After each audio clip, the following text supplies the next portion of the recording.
ay conscience call to the AFP. Hindi po kudita ang gusto naming mangyari.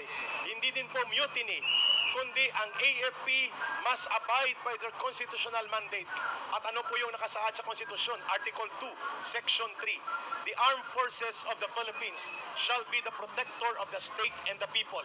When the government, like what we are having right now under Marcos, does not serve the interests of the people, but rather facilitates the crime of plunder, it is only proper for the AFP to stand with the side of the people.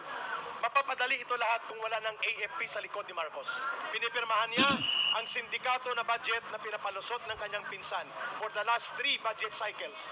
Ibig sabihin po, ang conspiracy ni Marcos at ni Romualdez ang naging dahilan kung bakit naging malakas ang loob ng kagaya ni Saldico na maging kriminal na mandurukot at mangangamkam sa kaban ng bayan, ang sindikato sa DPWH hanggang sa baba, hindi lamang sa taas na antas, at pati ang mga kriminal na contractors na numbalik, sapagkat ang unang nawala ay yung tinatawag nating fear factor, yung pagkatakot na may kalalagyan ka kapag ikaw ay nagnakaw sa kaban ng bayan.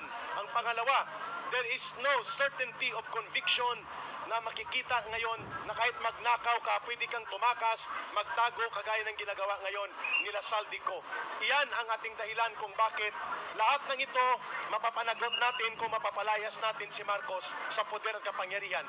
Pero hindi sa pamamagitan ng karahasan, people power, na mapayapa, tuloy-tuloy, ngunit hindi tayo titigil na hindi siya bumababa. Pangalawa, mapapadali pong lahat ng ito kung tumagsa ang tao sa lansangan, mapipilitan ang Armed Forces of the Philippines to withdraw support from the Commander-in-Chief.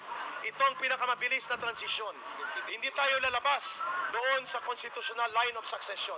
Ibig sabihin po, nasa batas pa rin ang pagkilos natin. Let the constitutional line of duty of the armed forces be their call of conscience. Ano po yun? That the armed forces of the Philippines shall be the protector of the state and the people. And Marcos and Romualdez are not the state. They are not the government either.